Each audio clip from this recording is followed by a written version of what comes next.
SEOs Plus. Mejor imposible.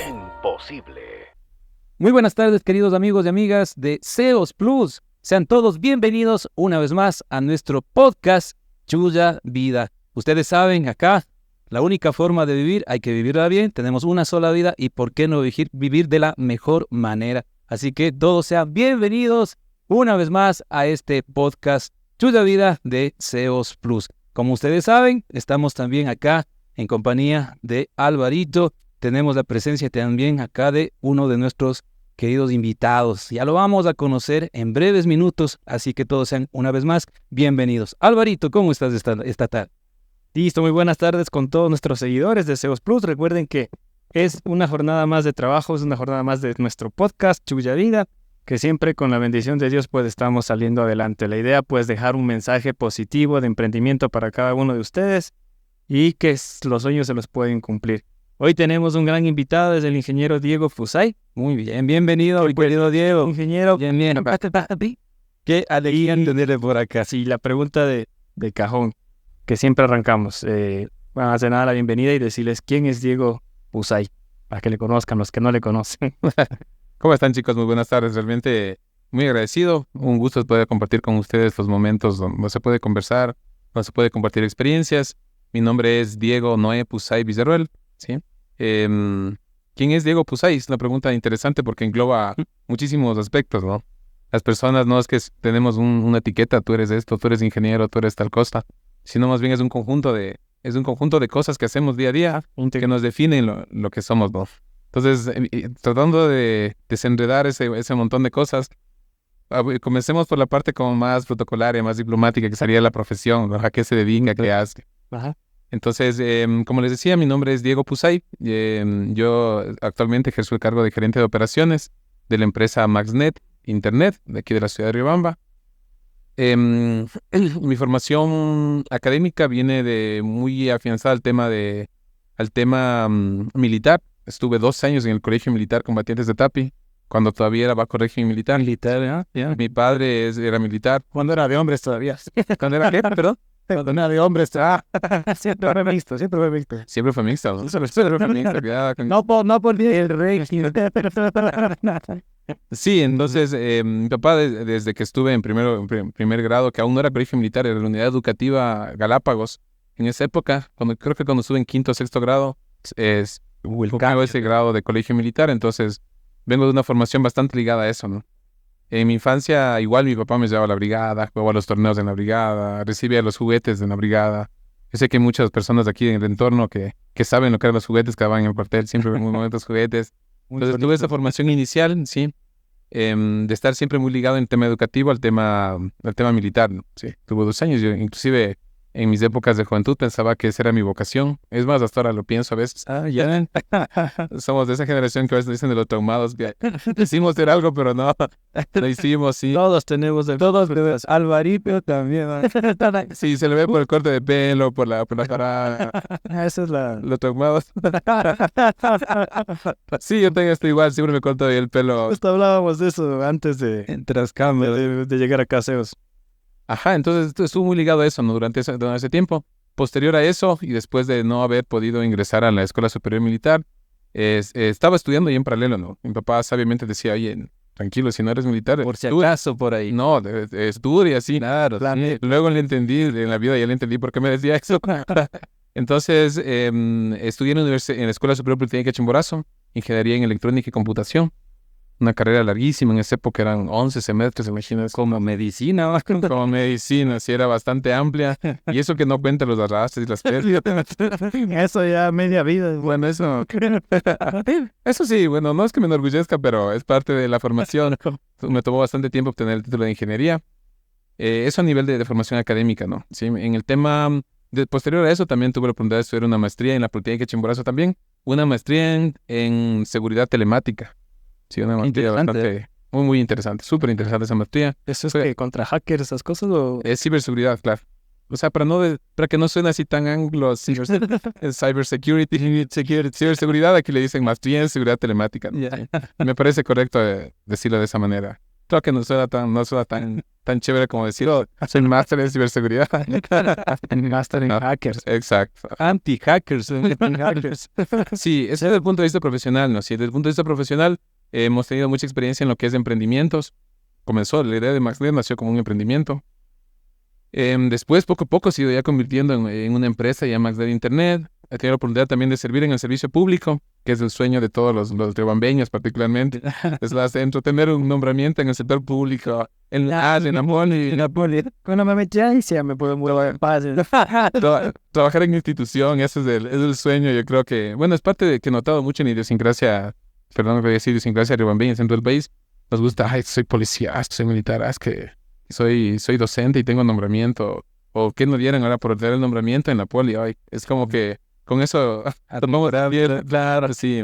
Por eso un nuevo contrato nomás. Te ofrecen, para que no diga nada. Te ofrecen el nombramiento. No, gracias. Sí, pues. No, pues demandas. Ahora la moda es pasa 2 años y le demandas, metes. Claro, Sí, que eso luego venga a votar. No, eso es lo que ha pasado, ¿no? O sea, no hablamos de los temas particulares, lo hablamos como sociedad, como general.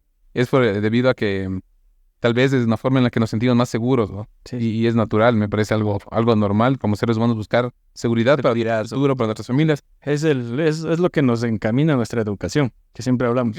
O sea, no seas emprendedor, sale a tener un puestito seguro. Sí, alguien decidió eso por nosotros, nos educó así, y el dato que salimos del mundo y no conseguimos eso, es como que dices, Vamos, tal vez. ¿ahora qué hago? O sea, ya estudié, ¿dónde está mi nombramiento?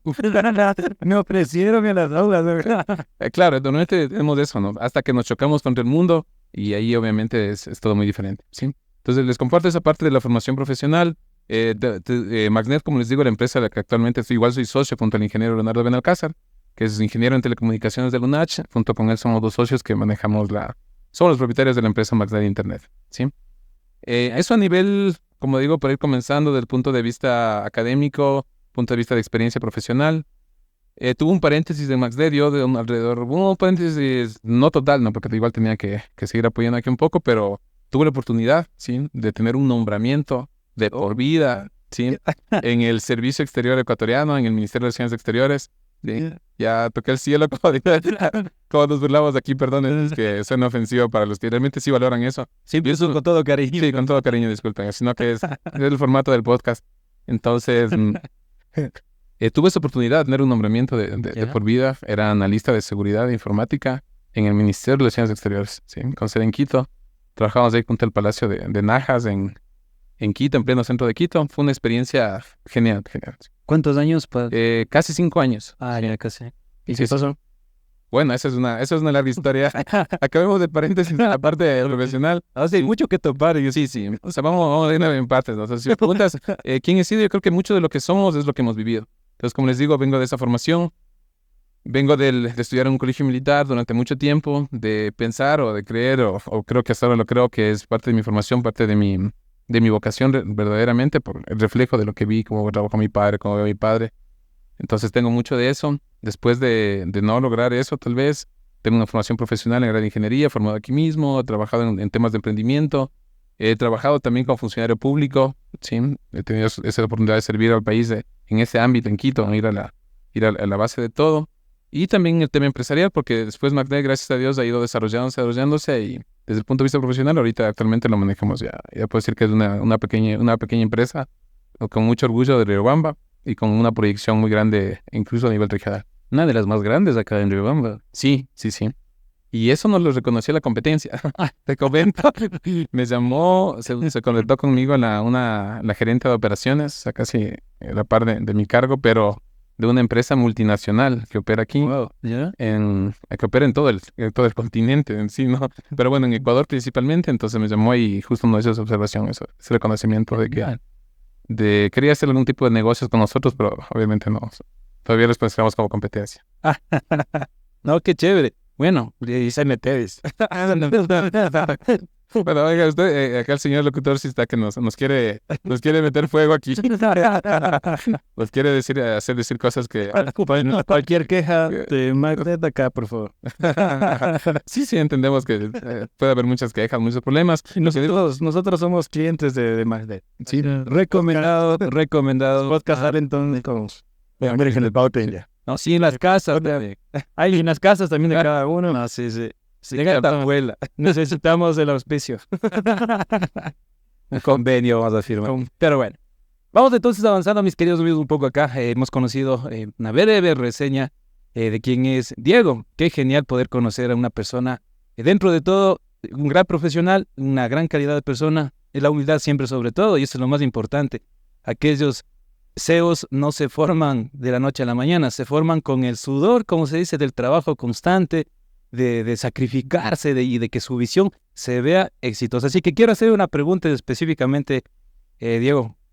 ¿Alguna vez, bueno, cuando usted tal vez se sentó con su socio a trabajar, a maquinar, a ver cómo estamos armando MaxNet, usted pensó llegar hasta donde está hasta el momento? Bueno, yo creo que ese es uno de los errores que a lo mejor cometemos al inicio, ¿no? Sí. Porque les comento que eso nació como emprendimiento. Y uno de los momentos de quiebre que tuvo como tal MaxNet, creo que en esa época ni se llamaba MaxNet, éramos Maxwell PC y teníamos recién una rama que era el Internet, fue un concurso que organizó la Fundación CRISFE, recuerdo, claramente es del Banco del Pichincha. Ya se imaginan esas ligas de emprendedores, y vamos a hablar un poco también de eso. Entonces la Fundación CRISFE, que era del Banco del Pichincha, ellos organizaron un concurso de emprendimientos. En esas noches de uno estar divagando en internet, que cómo va mi negocio, que estamos con números rojos, que está el trabajo fuerte, baja una invitación ahí, mire, está invitado a participar en un concurso de emprendimientos. ¿Sí? El premio, ¿saben cuál era? El premio era el capital para hacer tu emprendimiento. ¿Sí? O sea, si tenías una idea de negocio, tenías que presentar la idea de negocio, estructurarle, capacitarte, y decían, ¿cuánto vale tu idea de negocio? Vale $10,000. Tenga sus 10,000. ¿Sí? Ese era el premio. Entonces ahí fue un punto de quiebre donde realmente entendimos lo que significa un emprendimiento, los gringos dicen un startup, ¿sí? Que es el verdadero concepto, ¿no? Entonces yo creo que ese fue un primer punto de quiebre, de choque que tuvimos en la forma en la que nosotros conceptualizamos lo que muchas veces hacemos por supervivencia. Por ejemplo, digan, sí, yo quiero ser emprendedor, pero porque no tengo trabajo. Por necesidad. Por necesidad, por coyuntura económica, y a veces pensamos, bueno, voy a abrirme una tienda, aunque sea por Dios. Y eso está bien, ¿no? O sea, hay que hacerlo, hay que sobrevivir, hay que echarle ganas a lo que hacemos, pero no necesariamente es el concepto propio de emprendimiento. Ahí entendimos que un emprendimiento, un startup al modelo gringo, todo, debe contener obligatoriamente un componente de innovación. O sea, si no estás innovando, si no te estás inventando algo nuevo, llámalo, creo que nos gusta decir más bonito, ¿no? Soy emprendedor, me quedé sin trabajo, me botaron de la poli, ahora soy emprendedor. ¿Sí? Estamos en CEOs. Ahora doy cursos. Ahora sí, cursos. Me puse a hacer manualidades y eso está muy bien, como digo. O sea, estoy totalmente de acuerdo con eso. O sea, eso es lo que se debe hacer, hay que sobrevivir, hay que luchar. Los rebambeños en general, los ecuatorianos en general, somos gente muy trabajadora y que obviamente vamos a permitir que en nuestra casa no nos llegue el pan de cada día, obviamente. Pero esa vez fue un choque tremendo, porque según nosotros tenemos una idea de negocio que está muy buena. El requisito ya era que al menos un año y estés facturando. Nosotros ya facturábamos un año ahí pataleando, pero ya facturamos menos de un año. Pero ahí fue un choque bastante fuerte en la forma en la que conceptualizamos lo que era emprender. ¿Sí? Distinguimos claramente lo que es un emprendimiento de lo que es una empresa. A algunos nos encanta decir, sí, tengo mi empresita chiquita. A veces romantizamos, aunque sea la empresa de una persona. Sí. Y eso nos encanta. Muchos los que estamos viviendo ajustaditos, viendo el día a día, como me tocaba en mi caso vivir durante muchos años, es bueno, suena emocionalmente bien, claro, pero en la práctica y en el modelo no es verdadero, ¿sí? Es solo un autoengaño que tenemos, ¿no? Y es por eso que la estadística de emprendimientos también es muy crítica aquí en el país. Nació tal idea de negocios, sí, voy a hacer fiestas infantiles, voy a hacer cualquier cosa que se nos ocurra hacer, pero dura poquito. Eso, ¿cuál es la diferencia entre el emprendimiento y la empresa? Y la empresa, sí. Bueno, porque esta parte es muy interesante. Claro, sí. Sobre todo esa es la idea de... Sobre todo es algo que lo que aprendí en ese curso, porque me topaba con gente realmente de nivel de emprendimiento. Yo con mi pequeña idea de negocio, voy a poner antenitas, voy a repartir internet, voy a cubrir las zonas rurales. Sonaba como muy pequeñito en esa época. Y ese fue el error que tuvimos ahí, ¿no? Fue un error personal que lo planteé muy pequeño y no vi el potencial mucho más allá que tenía que hacer. Y obviamente no lo veía, porque obviamente vivíamos al día a día, ¿no? O sea, no es que podía ver más allá. Pero allá te tapan. Deudas, la vida en sí, ya llegaremos al tema personal también. Que se truncaban cosas para poder operar. Por supuesto, había que hacer otras cosas para financiar la idea de negocio. O sea, como darse la vuelta y caer y... Exacto, y levantarse. Entonces, ahí fue un choque tremendo, ¿no? Sí, de conceptualizarse. Llegabas con emprendedores que decían, sí, ¿Cuál es el emprendimiento? Montar una fábrica de repuestos de carro. Decían, necesito unos $5 millones porque por la nueva ley el 30% de los carros deben de como ecuatorianos y fuera de negocio. Yo, sí, pero $1,000. O sea, uno va y se topa en ese entorno, ¿no? Claro. Decimos, sí, la corporación favorita se llaman los capitales ángeles, donde invertían todo eso. Entonces fue una idea para mí, una experiencia muy grata, porque me invitaban a Quito, por ejemplo, ¿no? Mañana tenemos una charla en el Hotel Dan. Yo de Riobamba, de aquí, de estar en mi cyber ahí trabajando, ir al Hotel Dan Carlton, a lugares muy, muy elegantes en Quito, al Swiss Hotel, cosas así. Fue algo que nos iba rompiendo la cabeza y aprendí un componente muy importante que es, primerito, no autoengañarse. Porque uno, cuando se tiene idea del negocio, uno se enamora de su negocio, de su idea, porque es de uno, ¿sí? Es lo que estoy haciendo para sobrevivir y para uno vale muchísimo. Es tu hijo. Es mi hija, exacto. Y son horas, hombre. Que son horas de trabajo, dedicación, esfuerzo, crítica. Atrás de lo que se ve. Riesgo. Ajá. Pero cuando tienes que confrontar eso ante otra persona, ante otro entorno, ahí es cuando te dan duro, ¿sí? Pero ese golpe que nos dieron ahí fue muy positivo porque te cambia la visión, ¿sí? Te cambia la manera de ver y te confronta a tu pequeño bebé y dice, oye, yo sé que le quieres, yo sé que es eso, pero no te engañes. Y una gran enseñanza que aprendí en esos cursos que nos daba la Fundación CRISFE es de eso, no autoengañarse. Llegamos al punto que ganamos el concurso, ¿sí? Pedimos muy poco dinero, por cierto, debíamos haber pedido mucho más en esa época. Pero más importante que eso fue la capacitación y el seguimiento que nos dieron, que fue muy, muy positivo. Enseñanza muy buena. Claro. O sea, confrontar a tu bebé, a tu negocio, a tu idea brillante, que con la que vas a quitar el mundo, y ver que es una idea que tiene un montón de cosas que hay que pulirle. El que hayas ganado, o sea, que hayas ganado es porque tenía. Claro, pero había etapas, ¿no? Había un montón de gente de industrias, banqueros, corporaciones enormes que obviamente te veían, oye, bien un chico de provincia. En esa época creo que uno no era ni ingeniero, estaba recién creo sacando el título. Sí. Entonces, a pedir una cantidad de dinero para eso, o sea, capaz que dijeron, toma y ya. Sí, o sea, era bastante poca relación del nivel que ellos manejaban. Pero lo importante fue que uno se puede confrontar y manejar técnicamente esa idea que tenemos, ¿sí? Y no romantizar la idea, sí, yo soy un trabajador muy esforzado y voy a sacarme el aire trabajando. Si no haces con técnica, si no haces con metodología, si no atraviesa tu idea, ahí les llaman el Business Canvas Model, o sea, un modelo de negocio. Eso por más que patalees, por más que llores, descalificaban a la gente, ¿no? Con ideas para mí me parecían geniales. Pero si es que no puede pasar una metodología, un filtro, si no tiene un componente de innovación, o sea, están aquí pasando el tiempo, ¿no? A eso yo quería ir, justo me quedé con esta partecita. O sea, si no, todos podríamos ponernos, ¿no?, el emprendimiento que decimos, porque obviamente queremos salir adelante, se dice, frente a las dificultades que tengamos. Ese componente de innovación, ¿qué debería priorizar una persona? ¿Cómo debería ser más o menos? No sé. ¿Tiene algunas características para decir, este sí es innovador? Claro. La innovación, como dice la palabra, es ser algo nuevo, ¿no? Nuevo, algo que tenga nuevo, algo que sea diferente a lo demás. De la competencia ser algo distinto. Porque, perdón que ahí te corte la palabra, Diego. Nosotros, por ejemplo, esto es muy común, ¿no?, dentro de nuestra sociedad. Vemos una panadería, le está yendo muy bien a esta panadería. Al lado otra. Al 5 metros de ahí, otra panadería, y vamos en escalera. Entonces, el componente de innovación sería romper todo esto. Por más que haya 20, a mi alrededor 20 panaderías, la mía vende porque vende. Así es. Porque debe tener un elemento diferenciador, ¿sí? Tanto en lo que expones hacia afuera, como en lo que haces internamente en tus procesos, ¿sí? Pero debe haber ese componente. Y esa innovación se logra, ahí sí, gracias a la academia, a la Politécnica, a las unidades que se forman. Para hacer algo nuevo tienes que primero conocer lo que existe. Si no, ¿cómo hago algo nuevo? Si no conozco al menos lo que existe. Entonces, esos componentes son los que ellos valoran muchísimo, de que tu idea de negocio tenga algo de un componente diferente a lo que hacemos. Puede ser hacia afuera, ¿no?, hacia lo externo, como puede ser hacia tus procesos internos.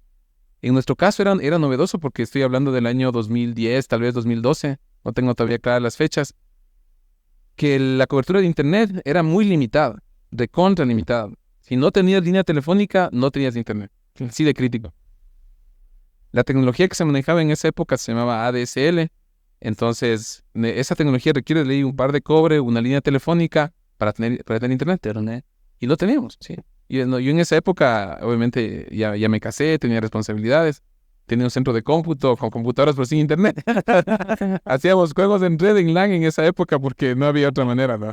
Y mi socio justo en esa época el ingeniero, en esa época el Leo, no era el ingeniero en el caso como ahora, pero el Leo tenía un local de juegos así mismo, a un kilómetro tal vez de distancia, entre el barrio 21 de Abril y el barrio Alianza Rebambeña, donde yo tenía, sobre 1 kilómetro tal vez, exagerando de distancia.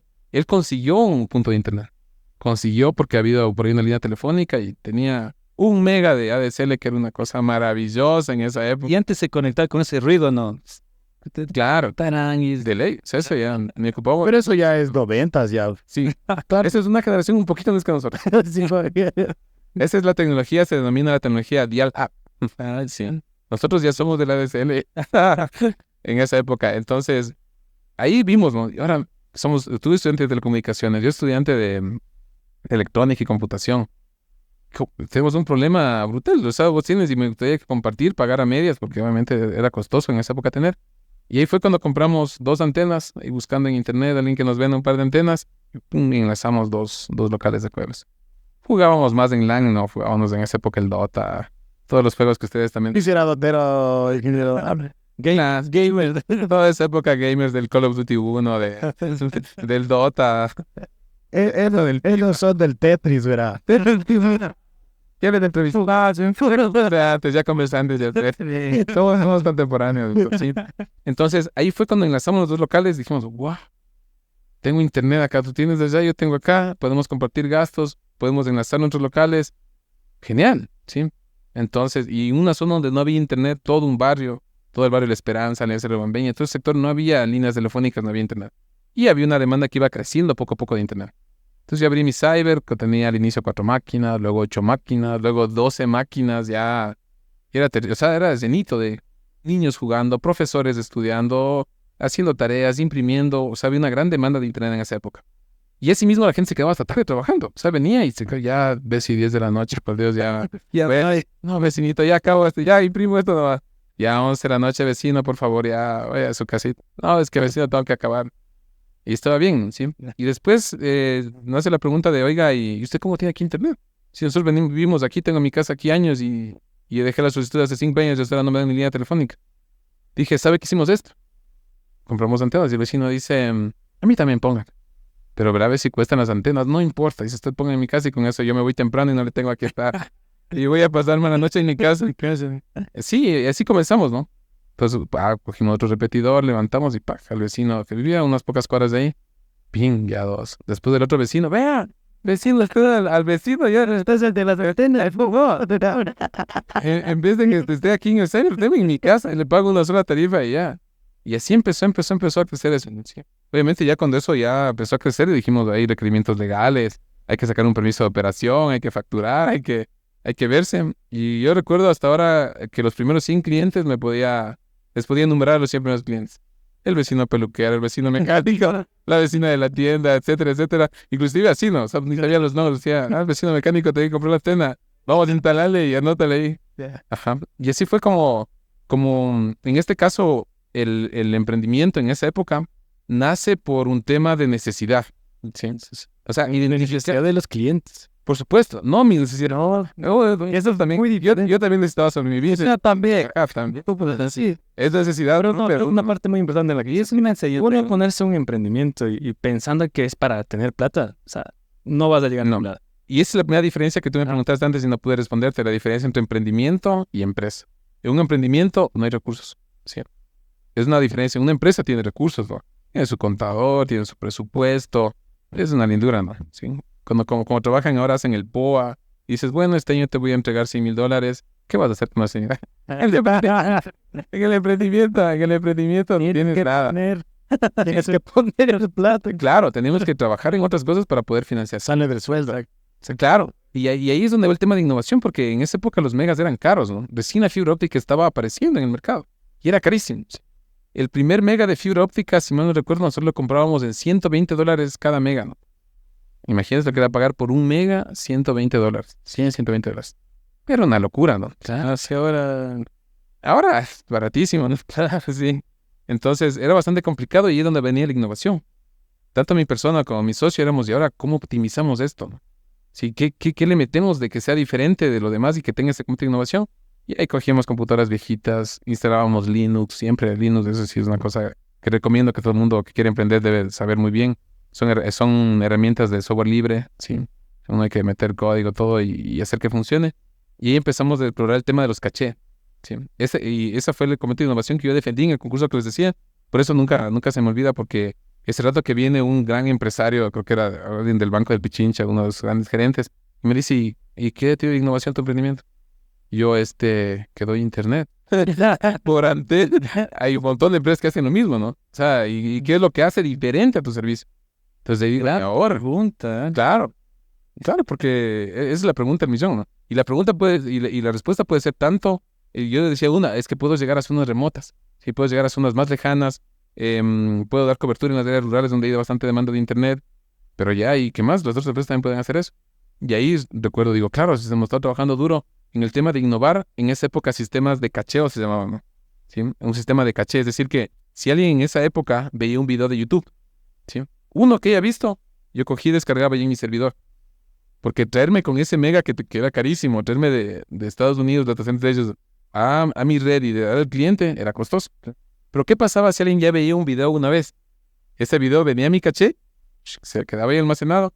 Y si otro también quería ver, ya no veía ya no iba a Estados Unidos a traer el video. Claro, sí. Se bajaba de mi propio servidor.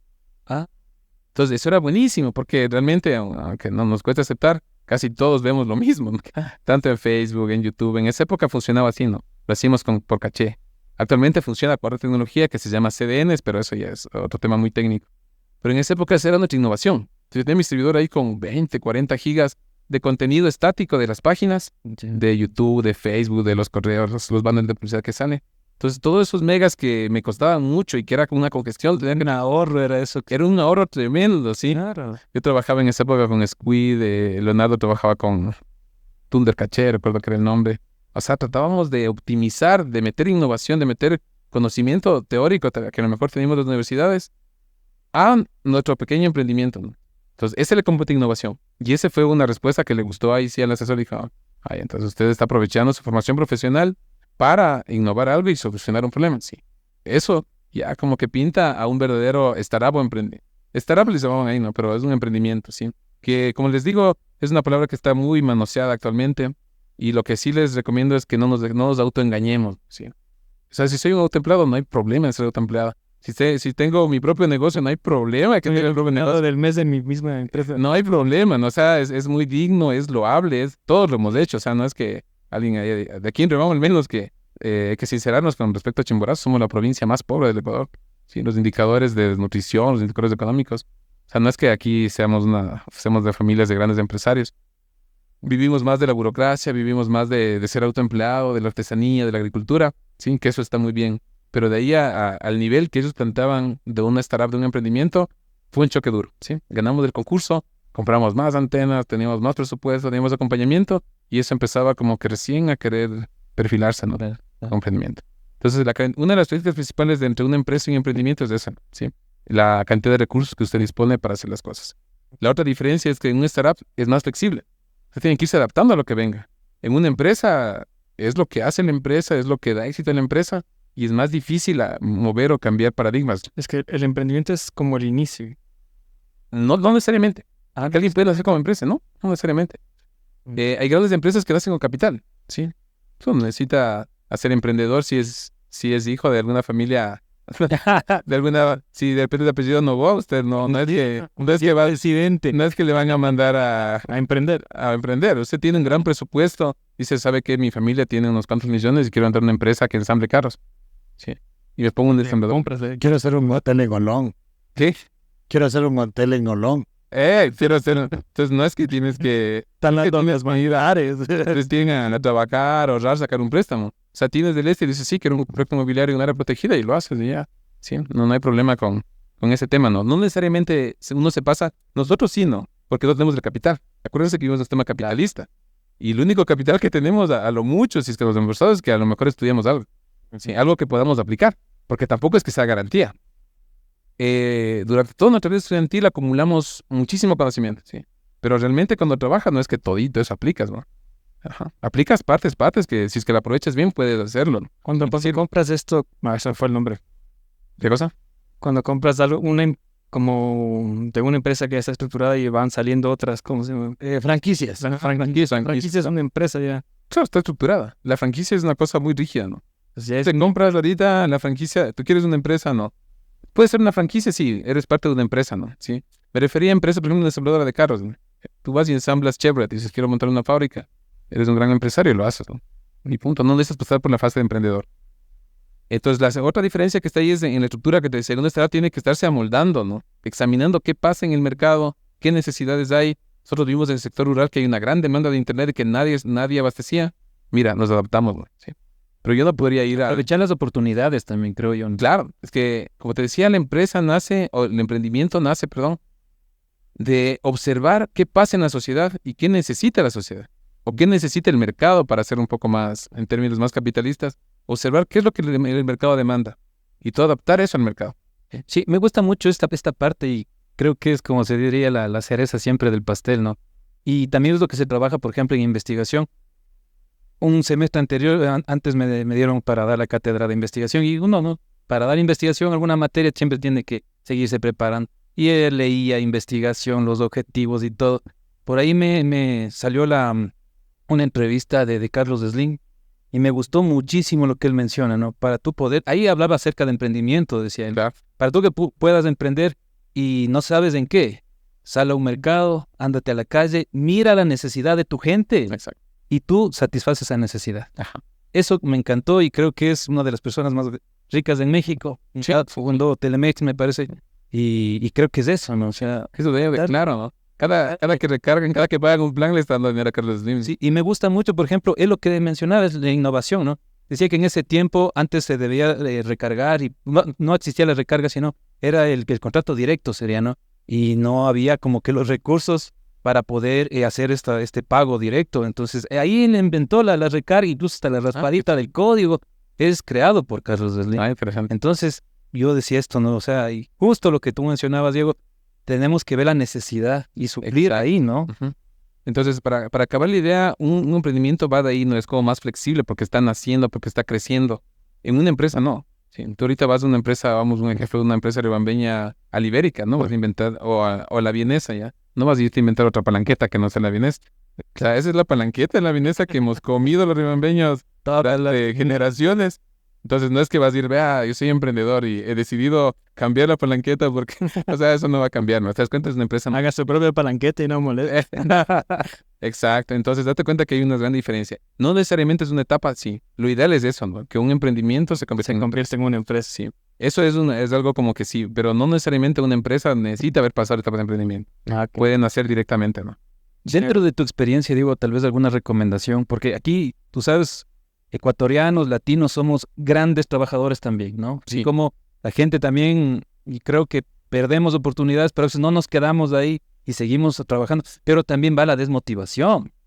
¿Qué le recomendarías tú, Diego, a la gente que tal vez se desmotiva cuando, tal vez inconscientemente, tal vez por el desconocimiento, no vemos que debemos priorizar, no hacer el trabajo más fuerte y nos desmotivamos? Y tal vez emprendimiento dices que no vendo, es que ya ha pasado 2, 3 meses y quiero ver dinero.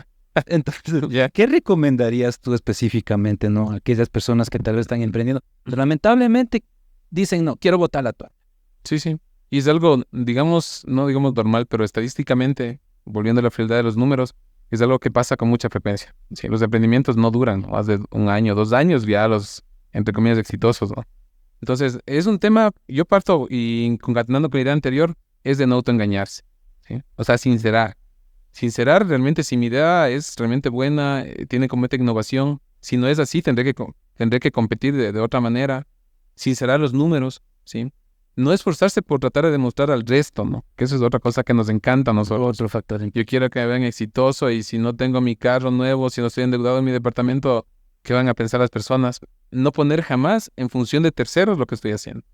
Es tus propias necesidades, primerito, que antes las necesidades del... Sí, bueno, hay necesidades humanas vitales. O sea, si no tengo para comer, no es que... Si no tengo para educar a mis hijos, criarles, etcétera. O sea, hay necesidades mínimas.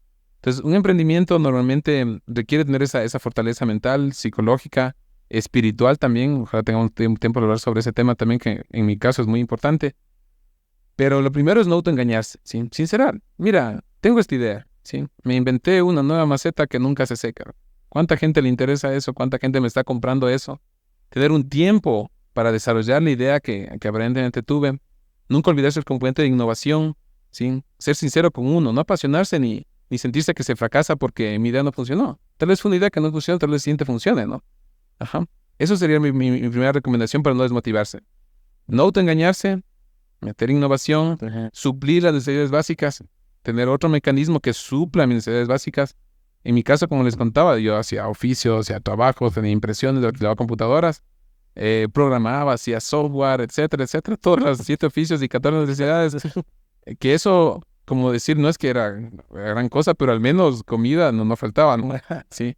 Entonces, cuando ya tenía eso, digamos, entre comillas, ya abastecido, ahí uno se puede pensar en arriesgar en innovación, ¿sí? Para no desanimarse. Porque ¿qué tal si me fue mal y, qué sé yo, no pude instalar el internet a alguien o falló algún repetidor o alguna cosa y no podía cobrar, venía hecho pedazos, ¿sí? Y si ya acá si no tenía, al menos por las necesidades básicas, hecho pedazos, ¿sí?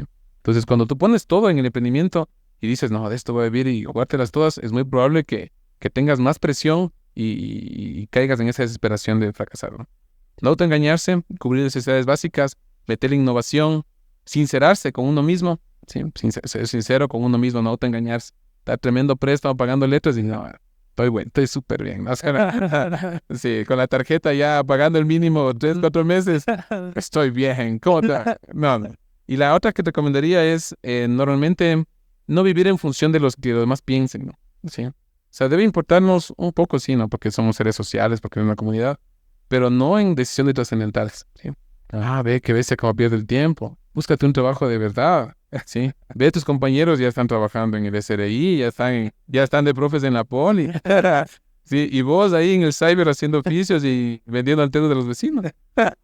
¿Hasta cuándo, mijo? Y endeúdese en una casita, endeúdese. Sí, o sea, son comentarios que a lo mejor mucha gente lo hace en la generación anterior. A lo mejor para ellos funcionó eso, ¿no? A la generación anterior, a la nuestra, llegar de un título de tercer nivel, era lo máximo, ¿no? O sea, el bachiller tenía ya una buena posibilidad, un técnico, un tecnólogo, un ingeniero ya. Entonces, ellos vienen con esa formación, con esa idea, y lamentablemente el mundo cambia, ¿no? Ya no se ajusta. Cambia. Yo creo que el tema de la formación profesional ayuda muchísimo, no garantiza nada, eso sí. Ayuda mucho si aprovechamos bien, hay partes que te piden, mire, su título de ingeniero o cualquier cosa. Ayuda mucho, pero no es garantía de nada.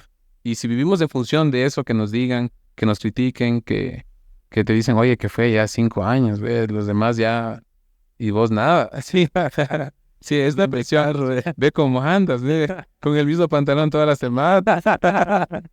Sí. Tolerancia, áñate, aunque sabes. Tolerancia a la frustración. Sí. Y para eso hace falta muchísimo una fortaleza, como digo, psicológica, una fortaleza espiritual también muy importante para uno ir masticando y entender qué está pasando, ¿no? Y dejar de ser solamente actores de que, oye, ya estudiaste, ya trabajaste, ya te endeudaste, ya te casaste, ya tienes hijos, ya tienes tu deuda de 30 años con el IES, ya, listo. Ay, no. Ahora, todos los días vas a trabajar. Todos los días vas a trabajar y listo, se acabó tu vida. Hasta jubilar. Y muchas veces aspiramos a eso, ¿no? Sí. Ya tienes tu nombramiento, eso en el mejor de los casos, ¿no? Y ahí iba a preguntar, eso también iba a preguntar. Ya tienes tu nombramiento, por Dios, ¿por qué? Sí, entonces, bueno. Ya, bueno, ahí sí le pusieron difícil. Voy a retomar ese tema. Para irme primero, vamos a comenzar desde cuando tomamos la decisión con mi esposa de aceptar eso, ¿no? En esa época Magdalena estaba todavía pataleando, ¿no? Sí, estaba queriendo nacer, queriendo despegar. Había bastante carga financiera, bastante trabajo extra para mantener eso al menos funcionando, ¿no?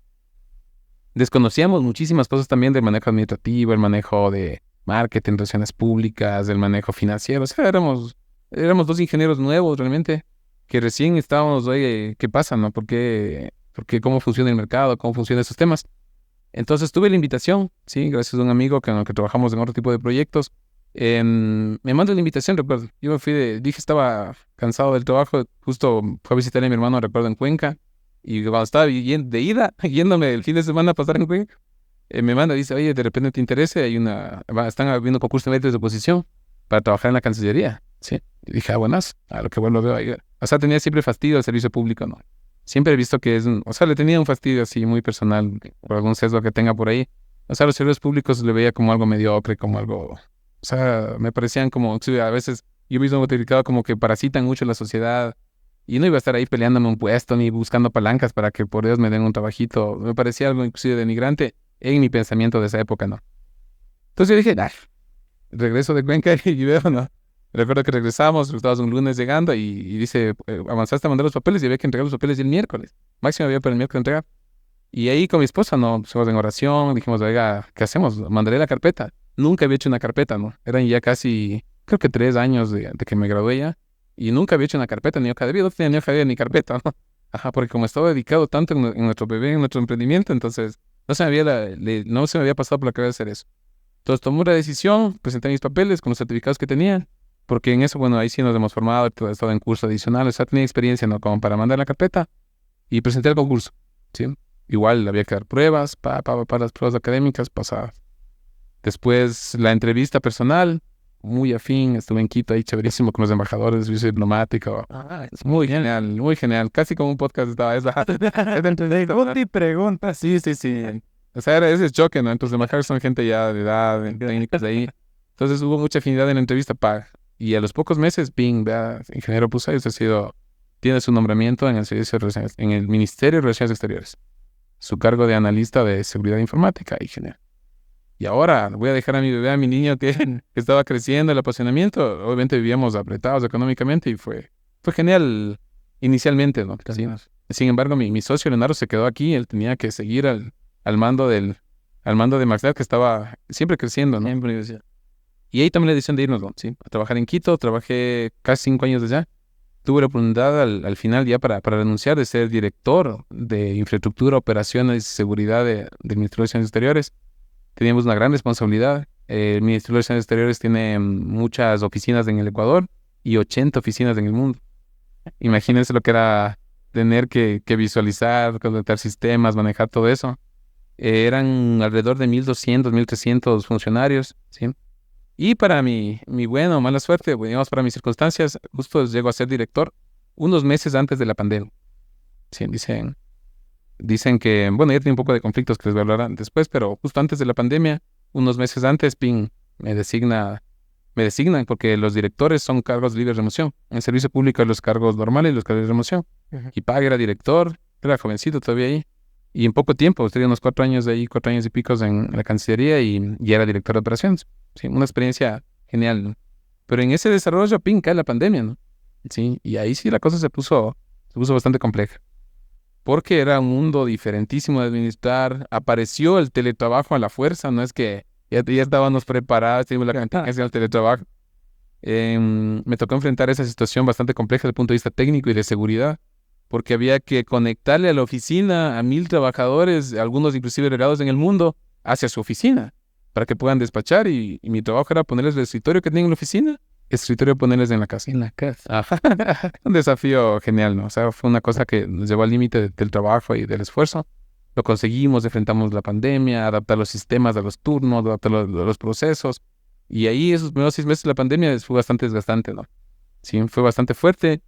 Acá MaxNet también, en una temporada de que el bebé que estaba creciendo, que se ha mantenido, gracias a mi socio, tengo que reconocer eso, se mantuvo, pero también estaba en una etapa crítica. Porque el gobierno tuvo la genial idea de decir, las empresas de Internet no pueden cortar a nadie el Internet y tampoco, y si no le pagan, no importa que no va. Eso tal vez para el señor Slim, para el señor Topic, tal vez para esas grandes empresas, o sea, no pasaba nada. Para nosotros no. Nosotros el hecho de que alguien nos pague, y agradezco muchísimo a nuestros clientes por esa confianza y esa puntualidad, eso nos permite seguir respirando. Y durante mucho tiempo de repente dicen, no, saben que si no les pagan no les pueden cortar. Afuera trabajadores, nómina. Entonces fue un punto de quiebre entre lo que venía haciendo y lo que hacía falta acá, ¿no? Y jugarse esa carta difícil. Brevemente, y antes de la pandemia, Diego, MaxNet estaba ya en etapa de crecimiento. Seguía creciendo, sí. No a los ritmos que actualmente crecemos, pero siempre ha venido creciendo, sí. Entonces, previamente ese cargo de director, yo ya venía, fui chico de provincia, todo aquí, con esa visión de ¿cómo es que decían el eslogan, el marketing? Con las manos limpias y corazones ardientes. Eso ahorita lo digo con todo el sarcasmo del mundo, sí. Fuimos con esa propaganda y todo allá Quito, y obviamente eso está muy lejos de la realidad. Y tuve muchos choques, ¿no? Sí, porque yo venía de un ritmo que aquí trabajaba 10, 12 horas diarias y venía con mi mente, pero... Y allá yo llego a las 8, salgo a las 4:30 y me siento en la casa. ¿Y ahora qué hago? Sí, entonces yo reconozco que tal vez fue mi imprudencia, venía con otro ritmo de trabajo. Allá llegaba una dirección de seguridad que recién se estaba fundando. O sea, nadie sabía ni lo que tenía que hacer, ¿sí? Gracias a eso seguí mi maestría, ¿no? Porque digo, aquí nadie sabe, ni mi jefe no sabe qué hay que hacer, ni yo no sé qué hago aquí. Entonces yo venía y de una, ¿dónde puedo estudiar? En Riobamba, ahí maestría en seguridad telemática, y era justo el trabajo que estaba haciendo, porque yo ahí trabajaba como analista de seguridad. Entonces aquí abren la maestría en seguridad telemática y los temas eran casi como el trabajo que teóricamente tenían que hacer. Claro. Entonces en mi caso yo dije, me pongo a estudiar porque qué vergüenza cobrar mi sueldo y no saber qué tengo que hacer o no hacerlo correctamente. Entonces ahí aproveché para estudiar la maestría, me involucré, tuve muchos conflictos ahí con mis compañeros porque ellos vienen de otra formación, de otra visión del mundo, incluso no venían de ese modo guerra que yo venía de emprendimiento, de trabajar duro, de dar todo, o sea, las 10, 12 horas. ¿Qué es y lo que más toca? Claro, y arreglar, innovar, cambiar, o sea, venía con ese ímpetu, ¿no? Yo ni bien llego, pingo un montón de conflictos, ¿no? ¿Sí? Un poco de choques con mis compañeros que ellos venían, como digo, de otro mundo para mí desconocido. Que tal vez déjelo ahí, no lo toque, tal vez Ellos tienen la política, esa política que no comparto, que es, si está funcionando, no le toque. no le toque. Señor, está desatornillado, cayéndose esa cosa. No se cae todavía, no, déjenlo. Entonces, obviamente, yo confieso que a lo mejor fue un manejo de mi parte porque tuve un choque tremendo ahí, ¿no? Sí, me metí en problemas, venía y como era analista de seguridad, como que tenía un cheque en blanco para hacer cualquier travesura, con lo poco que sabía en la época. Entonces yo venía y desbarataba todo, no entendía cómo era el mundo de ahí. Y esos choques al inicio tuve bastantes, a veces diría frustraciones o conflictos, ¿no? Pero venía avanzando, ¿no? Tenía jefes que me apoyaban, otros que no tanto, y seguía avanzando, ¿no? Tuve la oportunidad de trabajar en proyectos muy importantes, conocer empresas grandes a nivel nacional, consultorías, capacitaciones, o sea, es otro mundo muy diferente al que se vive en Riobamba, ¿no? Sí, eso me ayudó, me abrió la mente un montón, aprendí muchísimo ahí.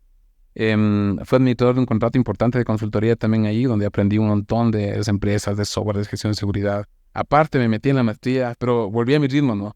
Lunes a viernes trabajar, sábado y domingo estudiar, porque era aquí la maestría sábados y domingos presenciales. Esencial. Viajar de Quito los viernes, volver los domingos de tarde, otra vez mi vida pero siento ahí de persona. Creo que ese es el estilo de vida que marca la diferencia también entre una persona y otra. Ahí está marcando la Y diferencia. como tú dices, en cambio, cuando dejas de trabajar, por ejemplo, nosotros hacemos los podcasts sábados, domingos, el domingo sale, el sábado se graba, cosas Ya. de ese tipo, o capacitamos todas las noches, en la mañana vamos a nuestros trabajos, de noche estamos capacitando, a veces hay capacitaciones presenciales, viajamos, hay muchas cosas que se hacen.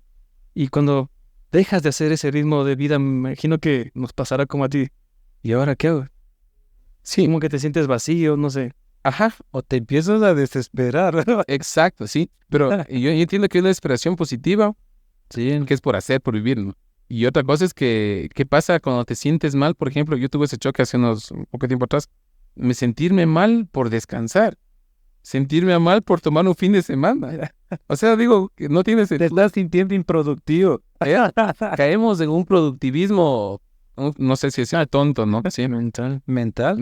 un productivismo, pero negativo, sí. O sea, ir y descansar un fin de semana no tiene nada de malo, por Dios. O sea, eres un ser humano, tienes que descansar, sí. Pero cuando venimos de una temporada de guerra, de un emprendimiento, de trabajo, de estudio, lo que sea, y es como que nuestro cerebro busca ese... Y es como una adrenalina, cabrón. Y caemos en eso, ¿no? Y pensamos que ese productivismo... Ya cuando te mueras has de descansar. No tenía. Y a veces me quedaba por ahí y digo, no va a hacer nada, que no hiciste nada y tarde, no investigaste. No, tranquilo, no pasa nada si no haces. Pero eso llega después.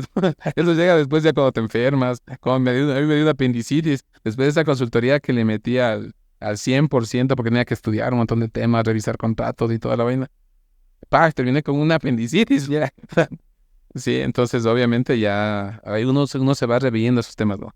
Y uno se da cuenta que a veces se cae en un productivismo tonto, voy a decirlo así. Y se llega a ese extremo, ¿no?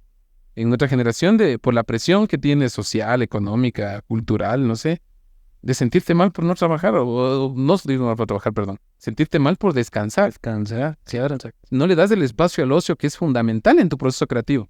Y es muy Claro. importante para la salud. Exacto, sí. Salir al campo, caminas un rato. A mí me encanta mucho el campo, estar en la tierra un rato. No pasa nada si lo haces. Pero después de que vives una etapa mucho tiempo así de guerra, que digo yo, te sientes mal y te sientes improductivo y totalmente, después ya razonando, masticando un poco, te das cuenta, no tiene sentido sentirse mal por eso, ¿no? Pero bueno, volviendo al punto de que tuve conflictos, que asumí muchos retos, que me aceleré, que le metí ciencia también ahí porque ya como tenía conceptos de la maestría, Ya me creía lo máximo, no discutía con nadie. No, esto dice la norma ISO 27000, no me moleste. No, o sea, pero no entendía realmente los intereses de las personas, del mundo que ellos veían. Pues seguía avanzando, hacía proyectos, trabajé en muchos proyectos importantes del Ecuador, que me siento muy orgulloso. El tema pasaporte electrónico, por ejemplo, que hace unos años atrás se lanzó, trabajé al inicio, yo recibía los chips, revisaba los procedimientos de seguridad de los chips, era custodio de las claves de acceso a los chips, era genial, fue un mundo bastante interesante. O sea, cuando trabajas en Quito, trabajas en un nivel mucho más alto, a nivel de que gobiernas. Que inclusive una opinión tuya en una mesa puede cambiar la forma en la que ahorita el registro civil entrega turnos, por ejemplo. O sea, ese tipo de reuniones. Algo bien importante. Sí. Toma de decisiones y operativizar también todo, ¿no? Tuve la oportunidad de presentar, Ver cómo va a ir la parte operativa en todo un país. pero de todo un país, sí. Y tú decides, es lo que se va a aplicar. Así es. Ajá. Qué genial. Sí, a ese nivel, por eso era apasionante. Y yo obviamente trataba de irme contra todo. Obviamente eso me generó algunos conflictos con muchas personas de ahí. Siempre había roces así, ¿no? Técnicos por la forma en la que yo veía. Yo a lo mejor muy tecnicista, el otro a lo mejor muy así nomás, como más gubernamental, muy administrativo. Y aprendí mucho de vivir ese mundo, ¿no? Sí. Trabajé en proyectos importantes como esos. Tuve la oportunidad de salir mucho del país. Conocí muchos lugares del exterior. Viajé, me acuerdo al inicio, a Bruselas, Milán. Conocí Barcelona, Madrid, Lima, porque trabajaba en el servicio exterior. Entonces teníamos un pasaporte verde, que no te revisan nada. Pasaporte verde, el restante del Estado se fue. Los compañeros de diplomacia tienen un pasaporte negro. Ese es más poderoso todavía, ¿no? Ese llegas de cualquier lado. Para los mulas ya. No, el pasaporte de narcobalí. El pasaporte. Oiga, otra vez nos quieren meter en el lío. Siempre lancé de tío, que lanza vos. Claro, existen los pasaportes del negro, que es de alguien de un servicio diplomático, o sea, el diplomático de carrera tienes. Y en mi caso nuestro rango era del servicio auxiliar diplomático, porque éramos técnicos. Entonces teníamos un pasaporte verde, que indica que eres un representante del país. Tienes una firmita ahí, llegabas, pasaporte verde, pasa. Era genial. Sí. Fue muy buena la experiencia. Aprendí mucho de la gestión gubernamental, los organigramas, los procedimientos. Llegaste director, como te decía, pero poco a poco te vas inmiscuyendo más y más en ese mundo, que llega un punto donde la forma en la que tú piensas, la forma en la que estás viviendo, se chocan, ¿no? ¿Sí? Yo critico mucho al servicio público, que malgastamos los recursos, que no somos eficientes, que existe mucha mediocridad. Pero estoy viviendo ahí. Estoy ganando de ahí, estoy comiendo de ahí. Entonces, hubo poco a poco esos choques, ¿no? Sí. Criticaba mucho la forma en la que administran los presupuestos. Compraba cosas que para mí eran innecesarias. Pero estás en un equipo, en un grupo enorme donde dice, oiga, tiene que comprar eso. Y yo digo, ¿por qué voy a comprar eso? Porque ya estaba, y eso está hablado que debe comprar. Digo, no, y cuando hay esos choques, ya dije, no, o sea, no puedo vivir no puedo vivir actuando diferente a lo que pienso. ¿Sí? Y justo en esa época viví ese conflicto brutal, porque con la pandemia, el teletrabajo, recibías llamadas sábados, domingos. Era una locura. Acoso laboral. ¿Perdón? En este momento sería acoso laboral, así. Yo sentía que era eso, pero no podía decirlo, porque y además era del crédito superior, era director, o sea, no podía quejarme porque tenía que hacer eso a mis subalternos. Entonces, hacerle eso a un subalterno mío cuando sabía que no estaba bien, pero tenía que hacerlo, era contradictorio para mí. ¿Sí? Entonces, en ese punto, y Magnet, aquí mi socio era también, ya, pues, Diego, por Dios, aquí estamos ahogándonos, necesitamos que vengas. Entonces, ahí fue una decisión bastante complicada, bastante dura. Y ahí me enfrenté a esa presión que dices tú, ¿no? ¿Sí? Tienes un nombramiento, eres director, por Dios. Allá todos los días vas de traje, hasta ahora tengo los trajes de la Cancillería. Sí, estás en Quito, por Dios, o sea, y vas a renunciar a eso para venir acá a instalar antenas en el Manzano, en Puebla. En Puebla. Claro, justo compartimos dando una entrevista eso, ¿no? Justo ese proyecto de Puebla lo dirigí yo, justo regresando de ahí, ¿no? Entonces, era un choque tremendo, ¿no? De verdad, este es un nombramiento de por vida. Y acá estás entre que la empresa o muere, ahorita ya le vienes a sepultarle, Una educación armónica que te da. complicada, ¿no? Sí. Y ahí va mucho lo que te decía la fortaleza espiritual. ¿Sí? Necesitas, si pones todas esas variables ahí que están mezcladas, te dicen, no, la otra variable va más. ¿Sí? Pero no consideres la variable espiritual, ¿sí? Que es buscar la voluntad que Dios tiene para tu vida, ¿no? No tu voluntad para tu vida, sino la voluntad de Dios para tu vida. Ese cambio de variable que les llamo yo, en términos de ingeniería académicos, fue lo que me ayudó a tomar esa decisión dura. Mi esposa no estuvo tan de acuerdo, porque a ella le gusta mucho el tema del estatus, el tema de Quito, porque, o sea, los cócteles diplomáticos eran una cosa genial, las invitaciones de grandes eventos, o sea, era un mundo totalmente diferente. Pero ahí aprendí algo vital, ¿sí? Que no es que voy a pedir a Diosito que me ayude en lo que yo quiera, ¿sí? Dios le va a ayudar en lo que Él quiera para mí. ¿Cómo descifrar eso? Ahí va la tercera parte, ¿no? Y déjame con la pregunta acá, que ¿por qué renuncié? La primera cosa que renuncié era porque sentía y pensaba que la forma en la que estaba viviendo, ¿sí? No era la forma en la que realmente yo esperaba vivir, empezaba a pensar, ¿sí? Y también el tema el tema espiritual, ¿sí? Allá no tenía una iglesia donde congregarme, por ejemplo, era complicado. También hay esa separación, ¿no? ¿Tienes una religión? Sí, nosotros desde el punto de vista formal, académico, somos protestantes. Pertenecemos al evangelismo protestante, ¿sí? ¿Qué hacen ahí? El protestantismo nace como una protesta al régimen católico, al catolicismo, a ciertas doctrinas católicas, por ejemplo, el tema de la santidad del Papa, el tema de las misas. Entonces, el movimiento protestante nace de ahí. La idolatría, sí, es un tema complicado. Curioso. Ojalá no nos eche fuego otra vez allá en el podcast por no lanzar a la para topar ese tema. Aquí es muy complicado. El programa es complicado. Lo voy a hablar de una manera muy general de mi experiencia muy personal. Sí. Pero eso de pronto te llenó un espíritu, o sea, lo espiritual. Por supuesto. Es que no tiene otra forma de resolver. Te tomaste de las manos, o sea, de la mano, obviamente. Sí. No para que Dios haga lo que yo quiera, ¿no? Porque eso es una cosa terrible de... Pero ¿cómo sabes que... ¿Cómo es una pregunta? Pero te vuelvo a recalcar. ¿Cómo estar seguro de que lo que estoy decidiendo es lo que Dios quiere para mí? Ya. Para tener ese tipo de convicción necesitas primero tener cercanía con el conocer cuál es la lógica de Dios, ¿no? Para eso es muy importante, al menos en la congregación en la que asisto, que se llama Columna de Verdad. Entonces, somos muy apegados a lo que está ahí en la Biblia, ¿no? Entonces, primero entender cómo es la lógica de Dios a través de la historia, ¿no? No eso de santiguarme, no ese tipo de cosas, y tampoco las cosas muy criticables del evangelismo actual, el evangelismo protestante actual, que también tiene su trasfondo en muchos casos negativos, sino más bien a que entender que lo que yo decida, ¿sí? Va a ser siempre, no en dependencia de lo que yo pueda hacer, no en dependencia del nombramiento que tenía ya de por vida, no en dependencia de mi carga, sino que nosotros dependemos de Dios. Él es el que marca nuestros pasos, ¿no? ¿Sí? Vivir en dependencia de Él, porque bajo términos humanos, renunciar a un nombramiento en plena pandemia, renunciar a un nombramiento, a un sueldo de director que no era malo, ¿sí? Y botarte todo por jugártelas acá, por apoyar a tu comunidad, por apoyar a tu emprendimiento, por apoyar a tu idea que quedó en evolución, fue una decisión terrible, ¿no? Lo que viró la balanza fue, a ver, ¿tú de qué dependes? ¿De tu cargo? ¿Tú dependes de tu puesto, de tu nombramiento? ¿Sí? ¿O tú dependes de Dios para vivir? Claro. ¿Sí? Eso en oración, en lecturas, y no es que decidí en La noche a la mañana, vos dices, hoy soy iluminado. Lo pensé casi unos 6 meses, tal vez unos 10 meses, ¿sí? Tenía que masticarlo y masticarlo, ¿sí? Y dar ese paso, mira, yo cualquier cosa que haga, no depende ni siquiera de nuestra empresa, ¿no? Dependes ni de tu talento, ni de lo que hayas estudiado, ni de tu buena familia, ni ninguna de esas cosas. Tú dependes del Señor, de Dios, ¿sí? Tener esa variable espiritual que doble la balanza fue vital, ¿sí? Tal vez no quiero mal como que confundir acá la situación, pero es un llamado tal vez cuando, obviamente tú decís que no te sientes bien ahí, y muchos servidores públicos, sea el cargo que sea, muchas veces no se sienten bien ahí. Pero hay otras personas, no sé, también si habrás visto, que se desviven por estar ahí, ¿no? Aman estar ahí, es su zona mágica. Tocan el cielo. Yo digo, eso podría también ser llamado como que una señal, cuando yo no me siento bien, no es ahí. No necesariamente, no. O sea, el problema está ahí en romper entre lo que sientes y lo que realmente la teología, la lógica de Dios quieren.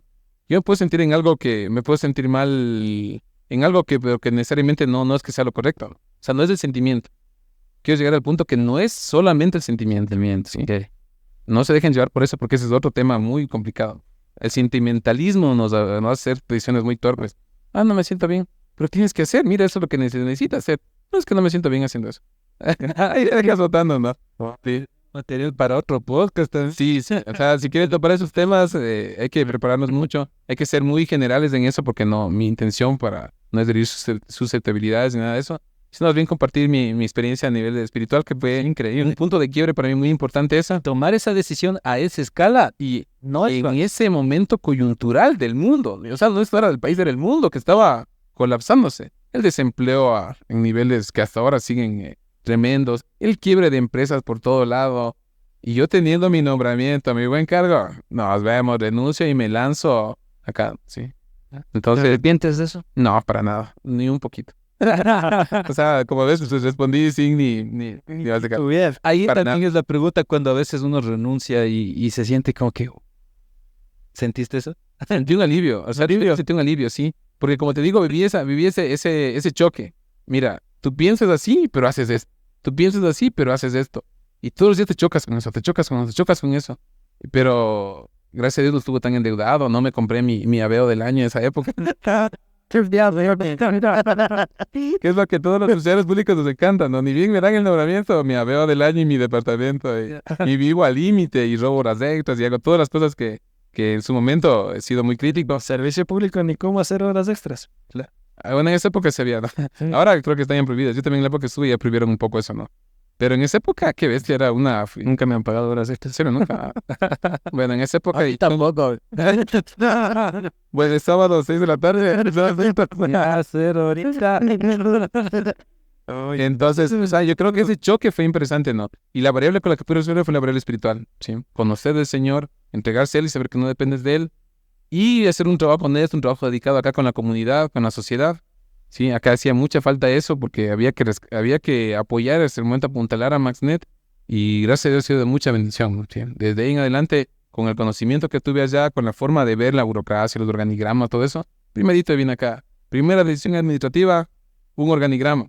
Porque ahí éramos todólogos, ¿no? Yo mismo cobraba, yo mismo vendía, yo mismo instalaba, yo mismo daba soporte técnico. Porque es así, un emprendimiento nace así y hay que hacerlo, no digo que eso sea malo, ¿no? Pero ya cuando si quieres crecer o quieres apuntalarte, la primera, eso lo aprendí hace poco, ¿no? La primera decisión administrativa que se toma un gerente, un CEO, es el organigrama. Sí, esa es su constitución. La separación de funciones, definir qué hace cada quien y uno dejar de ser tan operativo que hasta ahora me cuesta trabajo.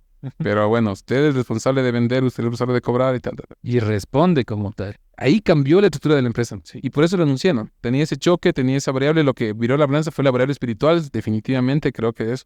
No me arrepiento ni un poquito de eso. ¿Desde cuándo tiene tanto afín a la espiritualidad? Sí, ¿Hubo una etapa que te marcó? O sea, realmente sí. Siempre, o sea, vengo de una tradición, como todos, la mayor parte creo que de una tradición católica. Sí, bastante así, digamos, superficial, bastante costumbrista, digámoslo así. Pero yo creo que los momentos críticos donde he buscado la variable que solucione el problema, ahí ha sido donde he buscado la espiritualidad. Sí. Ejemplo, el tema matrimonial, me casé muy joven, a los 22 ya tenía un bebé, entonces obviamente eso trae un montón de conflictos, situaciones. Tuvo accidentes también, mi hijo tuvo casi un problema antes, casi se botó del tercer piso, el muchacho cayó en un tragaluz por suerte y sobrevivió. Pero como tú dices, tú tratas de ver el mundo de una manera muy lineal, ¿sí? Tú dices, a ver, ya estudiaste la ingeniería y eres profesional. ¿Dónde está tu trabajo? ¿Dónde está tu fama y tu fortuna? Sí, a ver, eres un buen esposo, ya le respetas a tu esposa, vives con ella, bla, bla, bla. ¿Y por qué hay tanto conflicto? O sea, ¿dónde está el problema, no? Eso me pasa a diario a mí. Claro, sí. Entonces, tú buscas la manera humanamente en lo que tengamos como conocimiento cultural, tal vez formativo, educacional. Ponle todas las reglas que quieras del mundo. Ponle. Dale la vuelta y esa cosa no arranca, no funciona, no camina. Entonces, yo desde el punto de vista de, tal vez, haciendo un poco de ingeniería, te decía, oye, ¿qué pasa? Estas ecuaciones no se resuelven, por Dios. Ese algoritmo, ese algoritmo, el trinomio cuadrado perfecto no me abra. Ya soy buena persona, ya he estudiado, ya pago mis impuestos. ¿Dónde está la plata? No hay la plata, está todo patoja, ¿no? Me peleo. Claro, pero cuando tú conoces la verdad espiritual, ¿sí? Y sabes, la Biblia comienza con eso, ¿no? Todos los humanos somos malos de naturaleza, ¿no? Tenemos el pecado en nosotros. Híjole, ahí te cambian. Dice, a ver, comencemos reconociendo eso, ¿no? Reconociendo que todos los humanos habita el pecado, ¿sí? Y que necesitamos una acción redentora para que no es que se limpia de cajón, ¿no? Pero para que al menos seas consciente de eso, de que tenemos pecado en nuestra vida, ¿sí? Y que no es que porque yo piense que soy bueno, sino que hay un estándar muy alto, que es el estándar que plantea Dios en su palabra.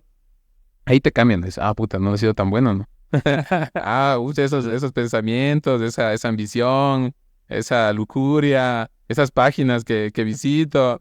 O sea, yo sé que no le hago nada con el caché. Eso no le hago daño. Eso no le hago daño a nadie. Sí. Mira lo que estás pensando, mira cómo está tu corazón. Sí. La palabra dice, por sobre todas las cosas, cuida tu corazón. ¿Y cómo está tu corazón? ambicioso, lujurioso, pero no le hago daño a nadie. Entonces tú dices, pucha, no, hay otro nivel, hay otro estándar, ¿sí? O sea, técnicamente me ayudó mucho eso porque digo, hay otro estándar que tú no estás tomando en cuenta y por eso no vale, ¿sí? Tú quieres hacerle funcionar a tu carro que es la gasolina y le metes agua, le metes todo y obviamente no va a funcionar, ¿no? ¿Sí? Pero tú insistes y le estás empujando y te funciona mal y todo en relajo. Entonces, cuando metes la variable espiritual, ahí es como que dices, por eso ha sido, ¿no? Por eso. Por eso es que no marcha, porque hay un estándar superior, que es el estándar de las escrituras, que define al humano, que describe al humano su forma de ser, su condición de pecado y su salida para salir de esa condición, ¿no? Sí, que es una lucha permanente, que es una lucha constante, que nos tendremos una vida entera. Pero lo puedo decir como testimonio después de haber caminado este trechito de la vida, que ha sido realmente corto, que realmente es la variable que resuelve la ecuación de la vida. Si quieren decirlo en términos de matemáticas, de ingeniería. Yo creo que a muchos de nosotros las palabras de Diego nos van calando, ¿no? Porque hay ciertas cosas que uno piensa, que uno sabe, pero está con esa indecisión. Y quizás tus palabras, lo que tú has vivido, lo que tú has decidido, la seguridad con la que dijiste, no me arrepiento porque lo que estoy haciendo ahora está bien y estoy teniendo resultados y estoy apoyando a mi comunidad y estoy con mi familia y todo eso. Entonces, yo sé que más de uno le está llegando estas palabras y quizás le está dando unas luces a qué hacer de su vida, cómo decidirlo y seguir siendo felices, porque creo que cuando tú vas por una buena marcha, pues eres feliz. Ahí tienes otra meta que nadie te dijo, ¿no? Sí. ¿Cuándo alguien te ha dicho, oiga, vea, Luisa, sea feliz? Nico, estudie, esfuerce, saque buenas notas, sea el mejor estudiante, sí. Y en eso me ayuda mucho, bueno, en mi caso, mi hermana es psicóloga y ella también tiene mucho bagaje de los términos psicológicos para ir calzando eso, ¿no? Me encanta, cuando le invito a mi iglesia y no ha venido la psicóloga. O sea, a veces le llaman, ¿no? Los psicólogos somos... Ojalá, dice, ¿y cuánto viene de tu hermana que es la psicóloga? Porque cualquier cosa ella describe y se conceptualiza, ¿no? Sí, o sea, nos da el concepto y es genial saber un concepto de una emoción. Dice, está loco. Dice, eso no es un término clínico, ¿ves? O sea, nadie se cataloga de loco, ¿ves? Entonces ahí nos corrige, entonces nos ayuda muchísimo en el tema de tratar de entender eso de las emociones, conceptualizar. Sí, y eso les podría compartir que es una variable que, eso que tú dices, ser feliz, ¿sí? En nuestro caso, desde el punto de vista bíblico, es llegar a conocer la voluntad de Dios para tu vida, ¿sí? No que Dios haga tu voluntad, ¿no? Que ese es un choque teológico tremendo, ¿no? Si tú has escuchado, voy a ponerme a tal negocio que Diosito me ayude. O sea, no funciona de esa manera, funciona al revés, ¿no? Sí. Nosotros nos alineamos a la voluntad de Dios para que Él quiera ¿Cuáles son tus planes a Dios, ¿no es cierto? Exacto. De señales y no sé si sean bien llamado esto de las señales, ¿no? Pero a veces sí, ¿no? Nosotros encomendamos a Dios y que Él nos dé esa guía, esa señal. Por ejemplo, mira, como digo siempre, la coincidencia, no sé, es también un paradigma bien grande de la vida, encontrarnos con personas que nos aclaran muchas cosas. Tu presencia acá, creo nosotros de igual manera, SEOs Plus, estamos renaciendo, te cuento, como empresa, ¿sí? Estamos trabajando ahora en este nuevo camino. Hemos tenido tropiezos, hemos tenido de todo. Disolvimos una empresa que, como decíamos acá, siempre los planes de Dios no entendíamos muchas veces, pero creo y considero que están aquí. Mientras tú nos comentabas esto de que debemos esforzarnos de una cosa, otra cosa, yo me sentí identificado muchas cosas. Entonces creo que Dios mismo sabe cómo ponernos a nosotros a las personas indicadas. Y de eso también tenemos, no cómo aprovechar por el sentido malo, ojo, ¿no? Sino aprovechar la sabiduría, la experiencia, las cosas y las vivencias que ya hemos pasado. Entonces, qué genial haber topado todos estos temas de esta noche. Un producto exquisito, siempre con la calidad. Sí, se nos quedan un poco de temas, se nos queda un poco de echarle más fuego, como quiera hacer el compañero, echarnos fuego, echarnos gasolina, pero... Ya me dice que no, ya.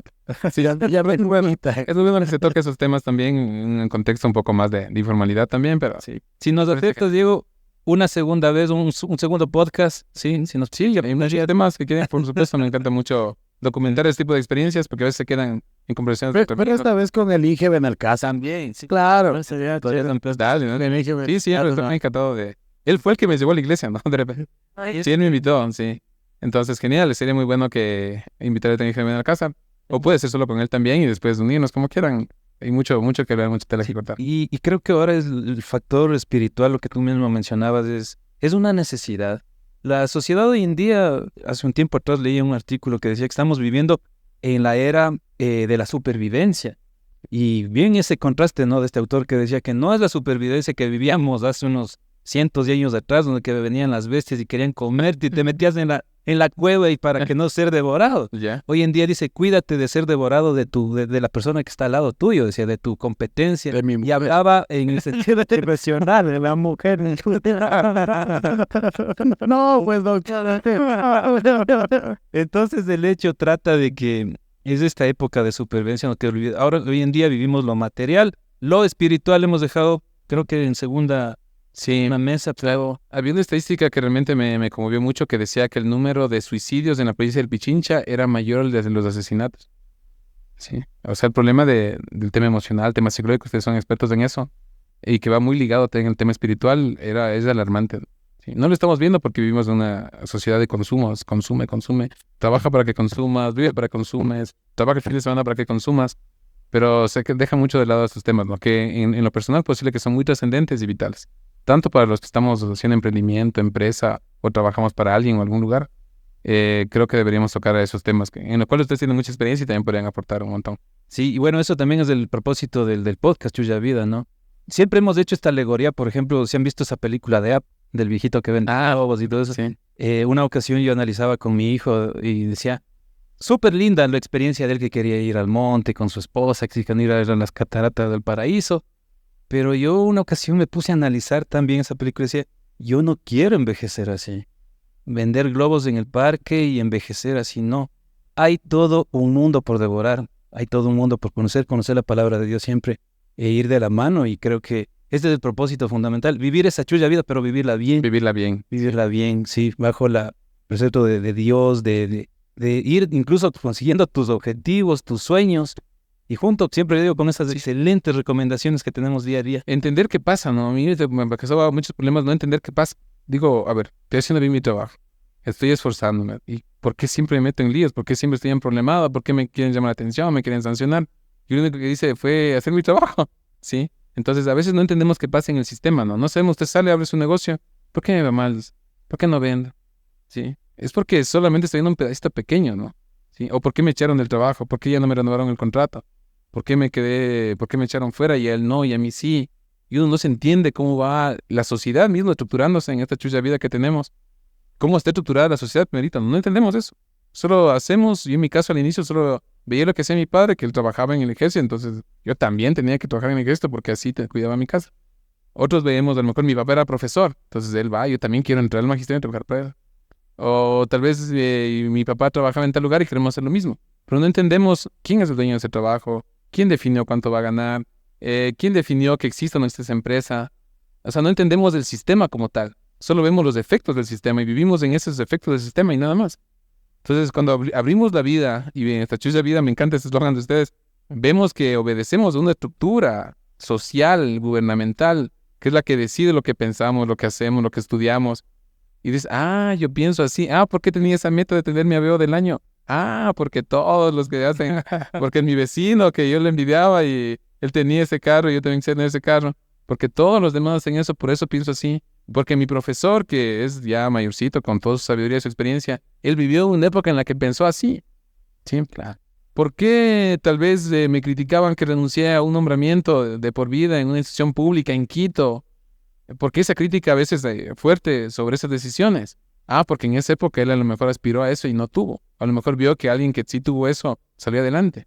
¿Sí? Pero es cuestión de entender qué está pasando en la estructura social. Y en Riobamba hay muchas cosas muy interesantes que observar. Y más aún en el Ecuador, ¿no? Ahorita lo estamos viviendo eso, ¿no? El tema de gobierno, de las peleas, que correísta, anticorreísta, que... Y uno se está uno a la final como emprendedor o como empresario, uno se está en la mitad de la balacera, ¿no? O sea, uno se está ahí de un lado, otro lado, de un lado, otro lado, ¿no? ¿Sí? Entonces, y no se entiende por qué me despidieron, ¿por qué? Me bajaron el presupuesto. Me contrataron, ¿por qué? Porque hice campaña por el rector o cosas así, ¿no? Creo que... que no hay nada seguro en la vida. Exacto. Vivir es incertidumbre, eso es lo interesante. Pero entender que estamos en un mundo de incertidumbre. De nada es seguro. Y no sentirme mal por sentirme... Es una pseudo seguridad del nombramiento porque puede pasar muchas cosas. Pero la buscamos. Sí. La buscamos desesperadamente. Era prioridad. La buscamos desesperadamente, compramos títulos, compramos papers, publicaciones, revistas que después me estafan. Sí. Sí, yo no sé. Algunos profesores, algunos estaban concursando en la poli que les habían estafado. Nos cepillamos con quien haya que hacer, sea con entidades académicas, sea con entidades políticas, buscamos una falsa seguridad que realmente no existe. Así es. No entendemos cómo es el mover económico, ¿no? ¿Sí? Caemos, no digo que no seamos productivos, ¿no? Yo creo que tenemos que ser muy productivos. Caemos en el productivismo o caemos tal vez en la apatía al final. O sea, entender qué pasa con eso y por eso hablar con los psicólogos me encanta porque ellos tienen claros esos conceptos emocionales, ¿no? Uno que no es del área, uno se entiende, así me siento, así me creo. El otro, el psicólogo dice, este va, ya me dio el concepto y digo, ya, en este concepto calza. No ha sido de lo que yo pensaba, ¿no? Chévere, Diego. Muy importante, ¿no? Agradecerte muchísimo por todo lo que nos has compartido, al final, tu experiencia. Esta es la idea de este podcast Chuya Vida y pues cada vez esto va evolucionando porque cada participante, cada invitado que viene acá pues nos va dejando unos parámetros de vida muy importantes que los podemos nosotros utilizarlos, contextualizarlos a nuestra realidad y aplicarlos en nuestra vida. Somos SEOs Plus. Cada persona que viene acá es un SEOs, como tú bien lo nombraste, lo mencionaste por ahí, y de eso se trata, ¿no? Que este SEO sea alguien que va dejando huellas, que trascienda. Me siento más tranquilo también, te cuento que yo también renuncié a un nombramiento. Sí, yo estaba pensando No aguantes la puteada del jefe, ¿no es cierto? No, y llegué luego a aguantar peores. Típico millennial que no le esfuerza por salir adelante. Pero no, creo que no me arrepiento y estoy seguro que me abriste una brecha más para hacer esto, lo que me gusta, lo que nos gusta con Hydra, que es esto de capacitar, de innovar, de meternos en el mundo de la educación, pero no bajo un sistema que ya está pensado. No, siempre nosotros hacemos es la rebeldía, hacemos ese sentido de... En los cursos de capacitación, al maestro decimos, no te dejes bajo el régimen, sal del aula, por favor. Entonces cada vez como que sí, tienes razón, que exacto, porque está prohibido pensar porque está pensado, no, o sea, ¿dónde está tu innovación? ¿Dónde está tu creatividad? ¿Dónde está tu aporte, tu huella diferente a los demás? Entonces eso, muchas gracias por todo lo que nos has explicado, Diego. Pilas, estamos también acá, es muy bueno MaxNet. No, sí, que hemos tenido ninguna dificultad. Gracias. Recomendadísimo MaxNet. Imagínate frente a otras empresas grandes. Competimos multinacionales, ¿no? Así es, entonces, CNT, Dios mío, ¿qué? Tampoco no para esta boca, sí.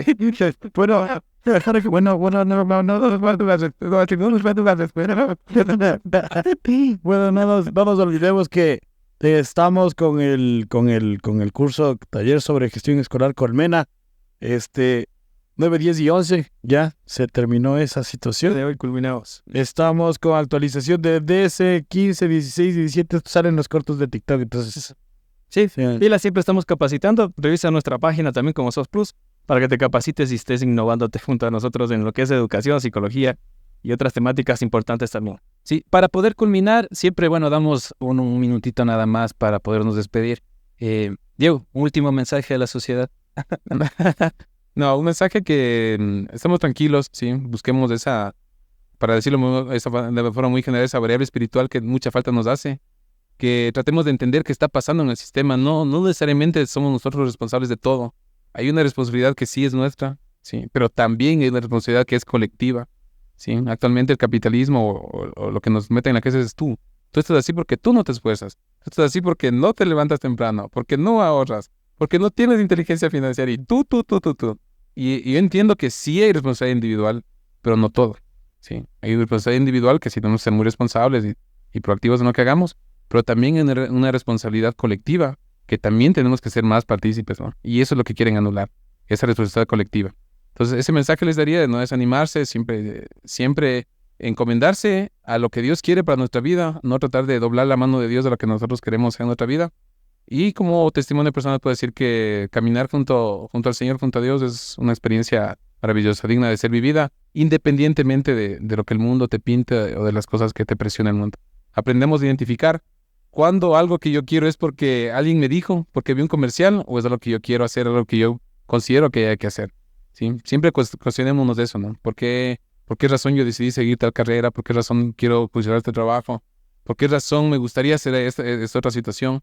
Cuestionemos siempre eso y salgamos adelante, esforcémonos mucho siempre y no se olviden de eso. Buscar la variable espiritual, que eso va a ser lo que realmente va a cambiar la forma en que percibimos la vida. Entendamos los sistemas, entendamos qué es lo que está pasando en nuestra sociedad y no nos echemos al hombro todo ese peso a pensar que es solo por tu culpa y por mi gran culpa se viene ese pensamiento. No necesariamente es así. No quiero excluir la responsabilidad personal sobre nuestras acciones, pero les quiero decir y compartir que no es solo eso. Hay muchas cosas más que hay que tomar en cuenta y ser conscientes de eso. Partamos de eso, de ser conscientes de eso para poder resolver y aportar a resolver esos problemas que tenemos muchísimos de la sociedad. Listo. Muchísimas gracias y bueno, pues Antes de que corte, tenemos comentarios del anterior podcast. Carito Rosero nos felicita, gracias por esas imparticiones, dicen, por ser una gran... es para el podcast que tuvimos con la doctora Laurita, dice, por ser gran guía para niños, niñas, los jóvenes de la institución y ejemplo para los padres de familia. Eulalia Ramírez nos dice, excelente, muchas gracias por este aporte a la sociedad. Alejandro García nos dice, felicitaciones, Chuya Vida. Un saludo para Álvaro Sigcho y Israel por la presencia de Laurita Erazo, quien Alcira Suárez Coello nos dice, excelente, felicitaciones, sigan adelante. Y Manu Bermen le manda ahí un piropo a nuestra Laurita Erazo, no voy a leer eso, lean nomás ustedes los comentarios. Y eso es todo, Dogs. gracias. Bien, pues ya para irnos como punto final, agradecerte, yo, por tu presencia acá. Sabemos que es un gran referente para la ciudad, para el país, así que llevémonos siempre el mejor conocimiento. No olviden, mis queridos amigos, somos SEOs Plus, mejor y imposible. Un gusto, muchas gracias.